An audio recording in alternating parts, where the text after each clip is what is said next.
बच्चों को लिखवाते नहीं हैं, वो सिर्फ समझाते हैं, वो चाहते हैं कि बच्चा खुद घर पे जाके लिखे।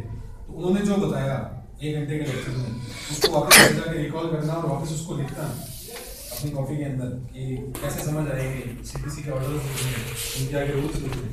तो ये सब चीज़ें जो हैं ये आपकी खुद की मेहनत, आपकी एफर्ट्स के ऊपर डिपेंड करती है। टीचर्स सब बहुत अच्छे होते हैं, किसी में कोई कमी नहीं होती है। हम जो है उस टीचर के साथ जुड़ के कितना हम उनसे गेन कर सकते हैं और हम कितने अपने एफर्ट्स डाल सकते हैं, ये चीज़ बहुत मैटर है। तो एक एग्जांपल आपके साथ शेयर करना चाहूँगा कि जब मैं नई नई तैयारी में आया था आरजेएस में, तो एक टीचर ने हमें कॉन्स्टिट्यूशन पढ़ाया, उसमें आर्टिकल 360 हमने पढ़ा। तो 360 में एक वर्ड दिया हुआ है कैनन, कैनन्स ऑफ, मतलब प्रेसिडेंट जो है वो आदेश जारी करेगा स्टेट्स के लिए कि आप किस प्रकार से जो है वो फाइनेंशियल इमरजेंसी में काम करना है। उसमें एक वर्ड कैनन दिया हुआ है इंग्लिश में। तो मैंने मेरे टीचर से उस वर्ड का मतलब पूछा कि इस वर्ड का क्या मतलब है, उन्होंने मेरे को उस टाइम बताया और उस वर्ड के ऊपर मैंने उसका मीनिंग लिखी है जो उन्होंने बताया। और वही वर्ड इस बार इंग्लिश कैसे में आया कि कैनन्स ऑफ सोशल एथिक्स, उस पर मैं ऐसे लिखना था 15 मिनट। जब तक आपको कैनन वर्ड का मतलब पता नहीं होगा तब तक आप वो ऐसे काम नहीं कर सकते। तो एक दिन कुछ पूछी गई बात या टीचर के द्वारा कोई कही गई बात आपके एग्जाम में इतनी कभी काम आ सकती है। जैसे 15 मार्क्स का मैंने अटेम्प्ट किया ऐसे उस एक वर्ड की वजह से, और इंग्लिश में भी अच्छे मार्क्स आए। तो यू नेवर नो कि कौन सी चीज़ आपको कहाँ पे बेनिफिशियल हो सकती है। तैयारी की हुई कभी भी आपकी खराब नहीं जाएगी, कभी मेहनत बेकार नहीं जाएगी, ये बहुत प्रूवन बात है। और उसके अलावा भी जैसे 2-3 चीज़ें और भी इस बार हुई कि मुझे क्लास में जो पढ़ाया गया था वही एग्जाम में पूछ लिया, मतलब अभी नहीं, रिसेंटली नहीं, 2016 में जो पढ़ाया था वो मैंने 2018 में मेंस के पेपर में काम है। तो जब आप अच्छे से क्लास में ध्यान देके पढ़ेंगे तो डेफिनेटली आप कहीं ना कहीं कोई ना कोई ऐसा क्वेश्चन प्री में या मेंस में आपके अटक जाएगा, इंटरव्यू में आ जाएगा, या आपका आंसर आपने वो पढ़ा हुआ होगा, क्लास में सुना हुआ होगा। तो बेसिकली अच्छे से हर चीज़ डेडिकेशन के साथ आप तैयारी करना कि एक टाइम टेबल के साथ कि मुझे इतने टाइम में जो है ये एक्ट करना है, इतने दिनों में करना है, 4-5 जैसे 4 दिन में मुझे सीपीसी करनी है, 3 दिन में एविडेंस करना है। तो खुद को चैलेंज करके टारगेट दो कि भाई मुझे इतने टाइम में ये एक्ट पूरा करना है। और फिर कोई आपसे उसके इतने सवाल पूछे तो आप ब्लैंक नहीं हो, उसका आंसर भी आपको आना चाहिए।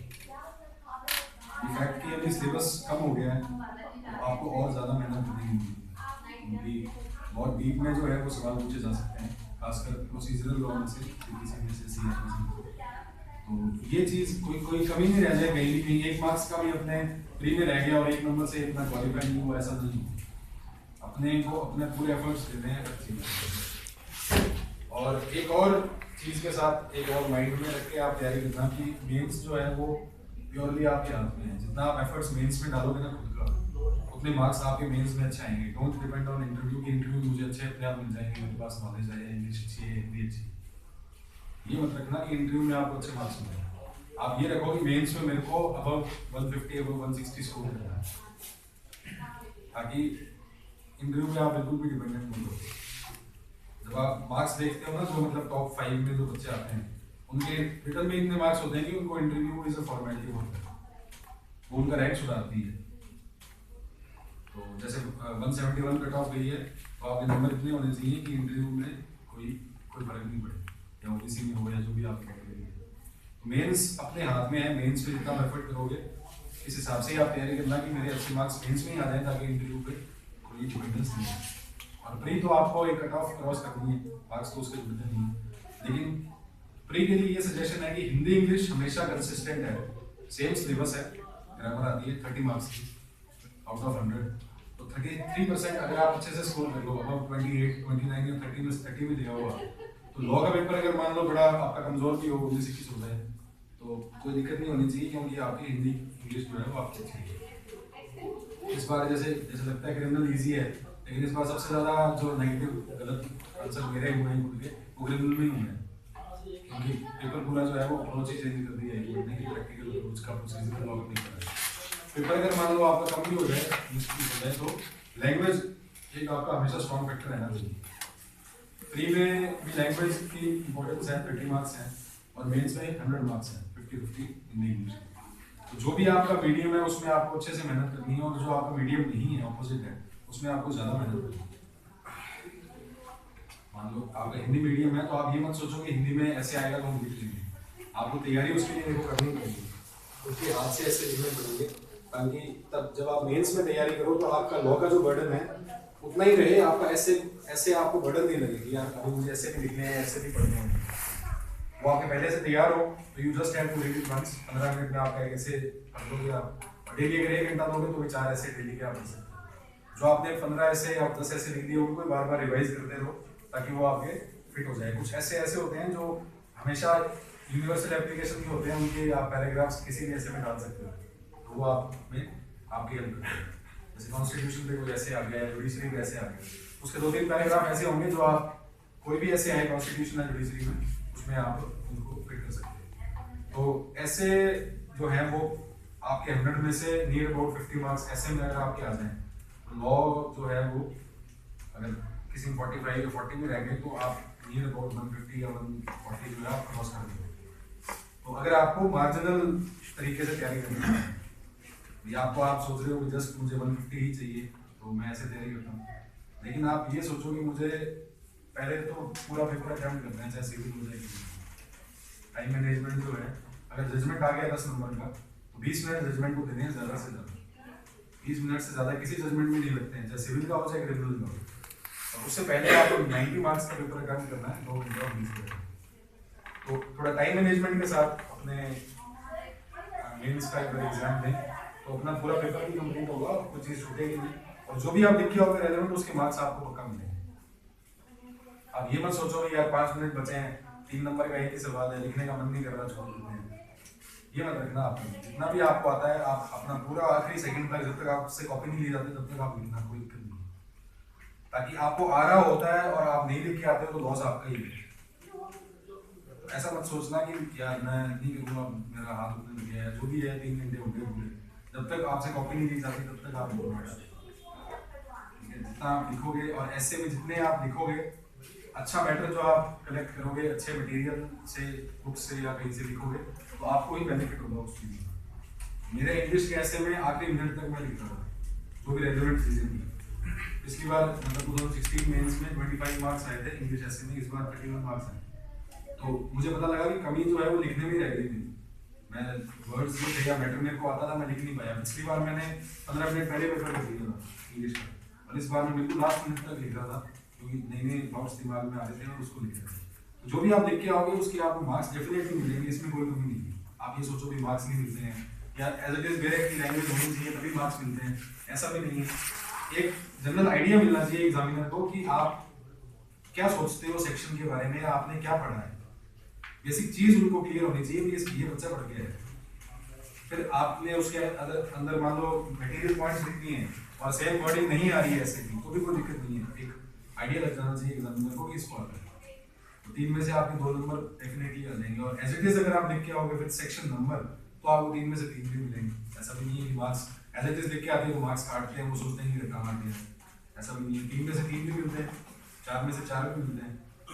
और कभी भी आप कोई भी सेक्शन वाला क्वेश्चन अटेम्प्ट करो तो नीचे सेक्शन नंबर जरूर लिखना अगर आपको अच्छे से याद है तो, और साथ में एक्ट का नाम लिखना, या ऊपर लिख दो या नीचे लिख दो, ताकि एग्जामिनर को ये लगे कि ये बच्चा सेक्शन नंबर भी जानता है, उसके अंदर की बात भी जानता है, इसमें कंसेप्ट किसके क्लियर है। और बाकी सिविल में हमेशा मार्क्स कम आते हैं, क्रिमिनल में अच्छे आ जाते हैं। तो ये मत सोचना कि सिविल जो है वो उसको छोड़ना ही है, ये सोचते हैं कि नंबर कम ही आ रहे तो छोड़ के जाए, ऐसा नहीं है। पेपर पूरा अटेम्प्ट करोगे, मैंने सिविल में भी 100 मार्क्स का अटेम्प्ट किया था, 98 का किया था, तो 15 मार्क्स। और क्रिमिनल में भी पूरा अटेम्प्ट किया था, उसको लिखने का तरीका अच्छा था तो फिर अच्छे मार्क्स आए। क्रिमिनल में या सिविल में जो भी कभी लगी कभी भी जो इम्प्रूव मैं तो नहीं कर सकता, लेकिन आप लोग जो इम्प्रूव कर सकते हो कि जब भी आप कोई सेक्शन आपसे पूछा जाए तो वो सेक्शन का प्रोविजन आप जरूर सेक्शन में जो बात नहीं, उसके बाद में जो सवाल पूछा है उसको अटेम्प्ट करना कि अब ये सवाल था इस सेक्शन के साथ ये जवाब है। जैसे क्रिमिनल में क्वेश्चन आया कि सेक्शन 45 एविडेंस एक्ट और 73 evidence act how they are interconnected और हाउ दे आर, तो पहले सेक्शन 45 आप बताओ एक्सपर्ट के बारे में, फिर बताओ कंपैरिजन है, और फिर आप बताओ कि आपको कैसे लगता है कि एप्लीकेबल होगा कोर्ट के ऊपर।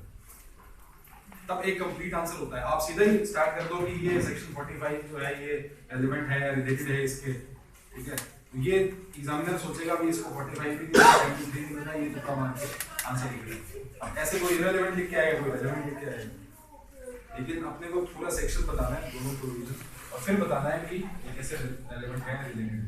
अब एक क्वेश्चन आएगा प्रिविलेज कम्युनिकेशंस क्या है, उसमें कोई 126 लिख के आया है। प्रिविलेज कम्युनिकेशन 121 से शुरू हो जाते हैं, जो कि 131 तक है, 30 तक, लेकिन इसमें 126 तक अगर आप लिख दो तो फिर आपका आंसर एक तरीके से कंप्लीट नहीं होगा। तो मैंने 126 तक लिखा, उसके आगे जगह ही नहीं लिखी, लाइन से खत्म हो गई, फिर मैंने वहीं पे ही फुल स्टॉप कर दिया और सारा। तो आपके अंदर आप इतना पढ़ के जाओगे ना, आपके पास जगह नहीं होती, जगह खत्म हो जाएगी। आप भी सोचोगे यार 3 नंबर 33 जगह दी हुई है। ऐसा नहीं हो कि आप जो है 126 अकेले लिखे आए, अब कहीं लिखे आए तो उनके नंबर नहीं मिले हमें, बाकी नहीं मिले। तो आपके मतलब एक साल की पूरी तैयारी करने का मुझे मौका मिला। नवंबर 2017 से नवंबर 2018 में भी फाइनल रिजल्ट कराया जाता है। पूरा अच्छे से डेडिकेशन के साथ एक साल दिया, और उसके बाद में एक टाइम मैनेजमेंट के साथ, क्लैरिटी के साथ जो उसका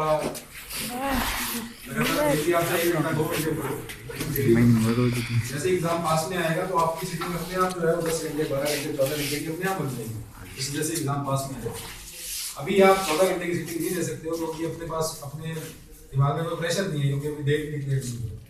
जब डेट डिक्लेयर होगी तो अपने आप दिमाग में प्रेशर रहेगा कि मुझे अब तैयारी करनी है, वो सिटिंग अपने आप आपकी जो है वो 10 घंटे, बैठने वाले 18 घंटे ही बैठ सकते हैं पढ़ने में, जब उनके ऊपर दिमाग के ऊपर प्रेशर होता है। तो अभी ये मत सोचो कि अभी से 12 घंटे या 14 घंटे मैं पढ़ लूँ और मुझे अभी से मैं सब कुछ कर लूँ। कर सकते हैं कुछ बच्चे, लेकिन जनरली ऐसा नहीं होता है, तब तक कोई दिमाग पे आपको प्रेशर नहीं होता। मेंस की डेट जो है वो हमारी भी 1 महीना 10-12 दिन पहले आएगी, तो उससे वरना ट्रेंड ये है कि 45 डेज पहले डेट डिक्लेयर होगी, 1 महीना 10 दिन पहले डेट आई। तो उसके बाद में जब लगा भी टाइम कम भी है, लेकिन जब एक प्रेशर हुआ ना दिमाग पे, तब अपने आप जो है वो सेटिंग बन जाती है। इस दौरान सर के भी उससे पहले सर के पास भी टेस्ट सीरीज करते रहे मेजर एक्स की, तो टाइम था हमारे पास में। तो मतलब देखो उसका फायदा तो आपकी चारों तरफ से जो आपका एनवायरनमेंट है उसका सब चीज़ का आपको अच्छी जगह पे आप रह रहे हो, आपको हेल्दी खाना खा रहे हो, आपका आसपास सर्कल अच्छा है, आपके फ्रेंड्स अच्छे हैं, सर का गाइडेंस है, और जहाँ भी आप कोई भी मान लो कोई भी लेक्चर सुनते हो या यूट्यूब पे कुछ भी आप देखते हो या कहीं से भी कोई भी आप नॉलेज लेते हो, तो उसका सब चीज़ों का फायदा जो है डेफिनेटली मिलता है। तो मेनली तो यही रहा तैयारी का पैटर्न कि टाइम मैनेजमेंट के साथ तैयारी और रेगुलरिटी। डेली मतलब 2 घंटे 3 घंटे तो डेली ही जितने आप कर सकते हो, इसके अलावा देखो और कोई काम भी नहीं है। जब आरटीएस में अगर अपने घुस गए हैं, कॉम्पिटिशन की लाइन में आ गए हैं, मुझे लगता है इसके अलावा कोई और काम होना भी चाहिए। 100% डेडिकेशन इसी के लिए रखते हैं कि भाई बन गए तो वेल एंड गुड है, इससे बढ़िया कुछ नहीं हो सकता। 100% कमी इसलिए रह जाती, मतलब सिलेक्शन इसलिए नहीं होता कि हो सकता है कहीं ना कहीं कुछ ना कुछ कमी रह गई हो आपके अंदर, और आप अगली बार उसको और इम्प्रूव करके आप मेहनत दे सकते हो। 2016 में कमी थी मेरे अंदर कि टाइम भी नहीं था और पूरा सिलेबस भी कवर नहीं कर पाया था, तो सिविल क्वालिफाई नहीं हुआ, सब्जेक्ट क्वालिफाई नहीं हुआ। और इस बार टाइम भी था, सब चीज़ें क्लियर भी थी और सही गाइडेंस भी मिला, तो सब चीज़ों का रिजल्ट जो है वो सिलेक्शन। तो आपको अगर कोई क्वेश्चन पूछना है कि तैयारी कैसे करनी है, कुछ आप पूछ सकते हो।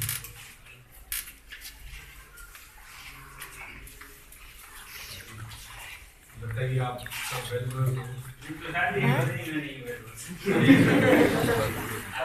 इंग्लिश और हिंदी ऐसे के लिए जो तैयारी करनी है उसके लिए कितना समय देने और कैसे तैयारी करें, रोज को लिखें या सब्जेक्ट कौन कौन से होते हैं मेंस में, कौन कौन से टॉपिक नॉर्मली पूछे जाते हैं?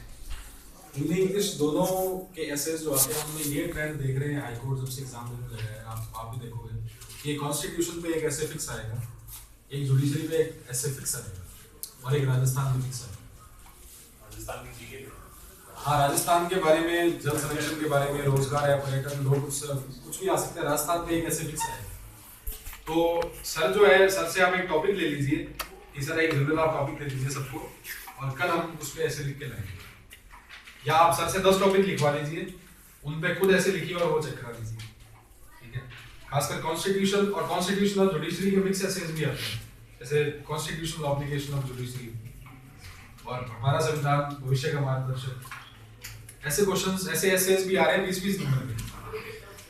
और एक राजस्थान में फिक्स आएगा, इस बार आया आर्किटेक्चर इन राजस्थान, तो जिन बच्चों को आर्किटेक्चर का मतलब नहीं बताया वो क्वेश्चन अटेम्प्ट नहीं कर पाए। और दूसरा उसके साथ चॉइस में था योगा टूरिज्म ही नहीं दिया, उस पर ज्यादा अपने पास मैटर भी नहीं है। आर्किटेक्चर इन राजस्थान, वास्तुकला जो भी है राजस्थान के बारे में बतानी थी, हालांकि जब बाद में मतलब पता लगा तो सबको आता था, लेकिन जब आप उस वर्ड का ही मतलब नहीं जान पाओगे, आपकी वोकैबुलरी अगर मान लो हिंदी या इंग्लिश दोनों में अच्छी नहीं है तो आप वो ऐसे अटेम्प्ट नहीं कर पाओगे। तो एक और सजेशन है उससे पहले कि आप के अंदर जो भी सब्जेक्ट है अभी आपके, उसके अंदर आपको कोई भी हिंदी या इंग्लिश का ऐसा वर्ड दिखता है जो आपको नहीं आता है, उसका मीनिंग आपको नहीं पता है, तो उसका मीनिंग आप उसी टाइम जो है वो ढूंढिए और ढूंढ लीजिए, क्योंकि जब उस बेरेक्ट को आप बार बार पढ़ेंगे तो वो वर्ड और वो मीनिंग आपका बार बार रिवाइज होगा और वो आपको लर्न हो जाएगा। और वो आप अगर एसेज में लिखते हैं या कहीं भी अपने आंसर में लिखते हैं लीगल वर्ड जो आपको, जिसका मीनिंग आपको नहीं पता है, तो वो आंसर आपका एक अच्छा दिखता है कि इसको लीगल वर्ड्स आते हैं, इसने सिलेबस भी पढ़ा हुआ है। तो काफ़ी लीगल वर्ड्स भी मैंने कॉन्स्टिट्यूशन के या दूसरे चीज़ों के यूज़ किए मेरे आंसर्स में या मेरे ऐसे में। ये छोटा सजेशन आपके लिए। बाकी आप ऐसे के टॉपिक लिख लीजिए सर से या लिखवा लीजिए, या पुराने अभी तक जो भी क्वेश्चन पेपर आ गए ना अपने पास, एक क्वेश्चन पेपर में एक ऐसे में 3 चॉइस आएगी, तो 3 अलग अलग ऐसे हो गए अपने पास, तो एक पेपर में से आपको 9 ऐसे मिलेंगे। तो अगर आप उन ऐसेज को हाई कोर्ट की वेबसाइट से पेपर निकाल के अगर आप लिखें, अभी मुझे लगता है आपके पास टाइम है, बाद में हो सकता है मेंस में इतना टाइम नहीं है, अभी जब तक डेट क्लियर नहीं होती है प्री की, तब तक आपके पास मेंस के हिसाब से तैयारी करने का और एसेज को कवर करने का टाइम है। तो अगर आप एक दिन छोड़ के भी एक ऐसे लिखें तो भी 1 महीने में 15 ऐसे तैयार हो जाते हैं। तो मुझे लगता है कि अभी से आप लिखना शुरू कर दीजिए। मेरे पास तो 2016 के ऐसे लिखे हुए पड़े थे कुछ, और बाकी मैंने अभी 2-4 इस बार लिखे, तो मेरा मैटर जो है वो एक तरीके से कंप्लीट हो गया जो नए टॉपिक्स आए इस बार। तो लेकिन अभी जो है बहुत वास्ट जो है वो टॉपिक्स हैं, तो उनको आप पुराने जो क्वेश्चन पेपर आए हैं उनसे अगर आप ऐसे के टॉपिक उठा के अगर आप लिखेंगे तो कहीं ना कहीं वो आपके जरूर इस बार रिपीट हो जाएंगे। शिफ्ट नहीं हो रहा है ये पैटर्न जो है ना, कॉन्स्टिट्यूशन वाला, जुडिशरी वाला और राजस्थान वाला, ये शिफ्ट नहीं हो रहा है पैटर्न, वो वही चल रहा है, ये आएगा ही आएगा। और एक जनरल टॉपिक आता है वुमेन एम्पावरमेंट पे, चाइल्ड जो है हरासमेंट पे या पोल्यूशन पे, ग्लोबल वार्मिंग पे, एक जनरल टॉपिक पे भी आपको कैसे मिल जाएगा 15 दिन। तो राजस्थान के लिए मैंने एक तो सोलंकी सर की सॉइल पेपर की बुक आती है, आरजेएस के मेंस पेपर आपको सॉइल मिल जाएंगे, उसमें आपको ऐसे ऐसे टॉपिक भी मिल जाएंगे और ऐसे लिखे हुए भी मिल जाएंगे, तो वहाँ से आप देख सकते हैं। और एक इंदिरा अशोक जी की बुक आती है हिंदी में, वो देख सकते हैं। और इंग्लिश में अरिहंत की आती है, मेरे फ्रेंड के पास थी अरिहंत की बुक, तो उससे मैंने फोटोकॉपी करवाई थी, तो एक अरिहंत में से आता है। और एक मैंने सामाजिक मुद्दे करके जीएल शर्मा जी की बुक है हिंदी में, तो उसमें से भी कुछ टॉपिक लिखे थे। इंदिरा अशोक जी की है और सोलंकी के सॉइल पेपर है, उसमें आपको हिंदी इंग्लिश दोनों के लिखे हुए ऐसे मिल जाएंगे। पुराने 2016 का पेपर भी आपको सॉइल मिल जाएगा उसमें। और बाकी टॉपिक्स आपको हाईकोर्ट की वेबसाइट पर मिल जाएंगे, पुराने पेपर जो है 3 साल के पेपर अपलोड हो गए हैं, हो सकता है अभी ये वाला पेपर जल्दी अपलोड कर देंगे। इंग्लिश में 2 में से 1 करना था, चॉइस लिमिटेड थी, हिंदी में 3 में से 1 करना था, तो ये भी कई बार शिफ्ट होता है कि हो सकता है इस बार हिंदी में 2 में से 1 करवाएं और इंग्लिश में 3 में से 1 करवाएं। तो एक जनरल सा आपको आइडिया जो है ना, और कि मतलब थोड़ा सा अपने आप को जीके से भी अवेयर रखो, न्यूज़पेपर पढ़ते हो या ऑनलाइन आप कोई भी न्यूज़ पढ़ते हो तो आप वो रीडिंग भी करते रहो, क्योंकि कोई करंट टॉपिक पे मान लो ऐसे आ जाए तो आप भी उसमें लिख सको, आपकी थोड़ी नॉलेज हो, तो वो आपको फायदा देगा। जैसे मैं इंग्लिश न्यूज़पेपर की कटिंग समझ के रखता था, तो वो कटिंग जो है वो अलग अलग टॉपिक जो भी साल 1.5 साल में घटनाएं हुई, जुडिशरी से रिलेटेड या कॉन्स्टिट्यूशन से रिलेटेड या कोई नए एक्ट पास हुए या अमेंडमेंट्स हुए, जनरल टॉपिक्स है, ट्रिपल तलाक का था या 377 पे था, एडल्टरी पे था, तो ये न्यूज़पेपर में अगर आपको बहुत अच्छे से टॉपिक मिल जाएंगे क्लियर दिए हुए, तो ये भी आप जो है अपने लिए न्यूज़पेपर से भी ले सकते हैं। आप साइड बाय साइड कोई वर्क भी करते थे? नहीं, मेरी एलएलएम चल रही थी 2016 से 2018 तक, एलएलएम भी इस बार और कोई जॉब नहीं, मतलब एज एन एक्टिव प्रैक्टिस नहीं थी। बाकी फादर मेरे लॉयर हैं, तो उन्होंने मकान में साइन करके, और हालांकि एक आर्गूमेंट करके आया था ना बॉक्सों में, सेशन ट्रायल मामला था सर, और वो मैम पंजाब के हैं, लेडीज है संदीप कौर जी, पलंगर में पोस्टेड है, बॉक्स सपोर्ट का चार्ज है। उनके पास एक ही आर्ग्यूमेंट की मैंने, मेरी लाइफ की पहली आर्ग्यूमेंट थी, और उसमें हम प्रोसिक्यूशन साइड से थे, जो फीमेल विक्टिम थी उसकी तरफ से थे। तो जो आर्ग्यूमेंट की तो मैम ने काफ़ी प्रेज किया, उन्होंने बोला कि आपकी पकड़ अच्छी है एक्ट के ऊपर। मैंने कहा मैं तैयारी कर रहा हूँ, तो उन्होंने ब्लेसिंग्स दी कि आपकी लास्ट आर्ग्यूमेंट हुई है, वापस सिलेक्शन हो जाएगा। तो वो भी बड़े खुश हुए जब वापस उनको पता लगा और मिलने गया। तो मतलब झलक जाता है आपकी जो भी आप तैयारी कर रहे हो ना, कहीं ना कहीं आप डेफिनेटली आप जो है उसको दिखा सकते हो कि जो चीज़ें कहना नहीं चाहिए, हालांकि जो चीज़ें मुझे बारीकी में पता है हो सकता है मेरे फादर को नहीं पता हो, क्योंकि उनको जनरली एक जो कोर्ट में जो काम चलता है उनको उस चीज़ में बहुत ज़्यादा पकड़ है। लेकिन कभी कुछ एक्स्ट्रा आता है या कोई एफर्ट्स चाहिए होते हैं तो ही ऑलवेज सीक्स, वो मुझसे पूछते हैं कि आप इस पर थोड़ा मुझे देख के बताओ, या लेटेस्ट जो चीज़ें हैं उनसे कई बार जो प्रैक्टिस में एडवोकेट है वो अपडेट नहीं रह पाते, बल्कि अपने अपडेटेड हैं जो भी रिसेंट केस लॉज आए हैं, जो भी चीज़ें आई हैं, तो वो जो है हेल्प करती है, मतलब मुझसे पूछ लेते हैं, लेटेस्ट केस लॉ पूछ लेते हैं। तो ऐसी चीज़ें जो है वो आपके कोई है फैमिली में तो उनके लिए बहुत हेल्पफुल भी रहेगी, और आपके लिए भी रहेगी। आप उनके साथ डिस्कशंस करो, अगर फादर लॉयर हैं या एडवोकेट हैं, मतलब या जज हैं तो, या कोई रिलेटिव जज हैं या लॉयर हैं, उनसे आप डिस्कस करोगे अगर, तो वो भी आपको बहुत चीज़ें क्लियर करते हैं डिस्कशन से। तो सब चीज़ें आपकी हैं। अगर किसी क्वेश्चन में मतलब जैसे केस मेंशन करना हो, जैसे क्वेश्चन ऐसा मार्च ऑफ लॉ का क्वेश्चन है, जनरली भी केस मेंशन करना हो, तो अगर आप केस का नाम को एडवांटेजेस तो डेफिनेटली एडवांटेजेस है, पर एक्स वर्सेस वाई लिखूं मैं तो भी वो करने पर जैसे बहुत है कि मैं सारे केस याद करूं, मतलब उतने एडिशनल उसका बेनिफिट है कि मैं उतनी मेहनत करूं केस याद करूं। केसेस जो हैं जैसे लैंडमार्क केसेस हैं वो तो आपको देखिए याद होने चाहिए। सर जो है वो मोस्टली लैंडमार्क केसेस बताते हैं आपको कि इस सेक्शन में या इस प्रोविजन में ये केस जो है सुप्रीम कोर्ट ने ले डाउन किए, ये ले डाउन किए। लैंडमार्क केसेस आपको याद होने चाहिए, और अगर आप लिख पाओगे उस चीज़ को तो वो बहुत अच्छा रहेगा। अगर आप लिख नहीं पाओ तो ये भी लिख सकते हो कि 2018 में ऑनरेबल सुप्रीम कोर्ट का ये जजमेंट था जिसमें उन्होंने ये ले डाउन किया है। अगर आप इतना भी लिख दोगे तो एग्जामिनर को लगेगा कि चलो नेम याद नहीं आ रहा लेकिन इसको केस का रेशो पता है, ठीक है। तो आप जो लेटेस्ट जो केस लॉज आ रहे हैं जैसे वो आपके प्री में ज़्यादा हेल्पफुल रहेंगे मुझे लगता है, जैसे 377 पे है या 497 पे है, या और भी मतलब बहुत सारे लेटेस्ट केस लॉ हैं। जैसे एक वो मोहम्मद शफी केस लॉ आया था, सेक्शन 65 की एविडेंस एक्ट, वो मतलब एग्जाम 25 मार्च को है और वो 30/1 को डिसाइड हुआ है, फिर भी कुछ क्लियर हुआ। तो लेटेस्ट केस लॉ से आप एक्वेंटेड रहिएगा, जो भी लेटेस्ट केस लॉज अभी आ रहे हैं, अयोध्या वाला आएगा या कोई इन्वेस्टिगेशन से रिलेटेड, खासकर सीआरपीसी में आते हैं कि पुलिस इन्वेस्टिगेशन में इंटरफेयर कर सकती है या नहीं कर सकती है, या सेक्शन 167 में जो केस लॉ आया था स्टेट ऑफ असम वाला। तो ये सब चीज़ें लेटेस्ट से आप ज़्यादा रहिए, और लैंडमार्क आप याद रखिए। लैंडमार्क केसेस कॉन्स्टिट्यूशन के, आईपीसी के, एविडेंस के और सीआरपीसी के वो अच्छे से आप याद रखें। अब हालांकि हिंदू लॉ मुस्लिम लॉ तो है नहीं, उसमें तो बहुत ज़्यादा केस लॉज होते हैं हर चीज़ पे। हाँ जी, टॉट में भी थे। तो इंटरप्रिटेशन आपके एक बच्चा है, उसके लिए आप अच्छे से तैयारी करना, क्योंकि अभी तक सवाल पूछा नहीं है तो इस बार डेफिनेटली पूछेंगे इंटरप्रिटेशन। एक सवाल आया था पिछली बार की preamble is whether is part of the statute और नॉट। इस बार ज़्यादा सवाल आ सकते हैं, केस लॉज भी आ सकते हैं, तो वो आप थोड़े ध्यान से देखना।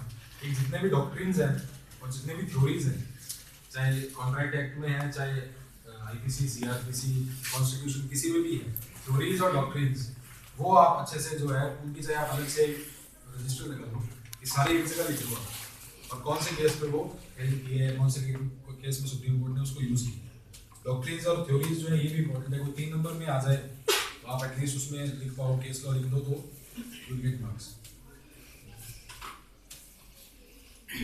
सर है ना, प्री की प्रिपरेशन के लिए ज़्यादा से ज़्यादा फोकस करें, मतलब प्री और मेन में कंफ्यूजन रहता है कि जैसे मेंस पे ज़्यादा फोकस करें या प्री पे करें, तो अभी हाँ उस हिसाब से अभी तो मुझे लगता है आप मेंस के हिसाब से अपना थोड़ा रखो।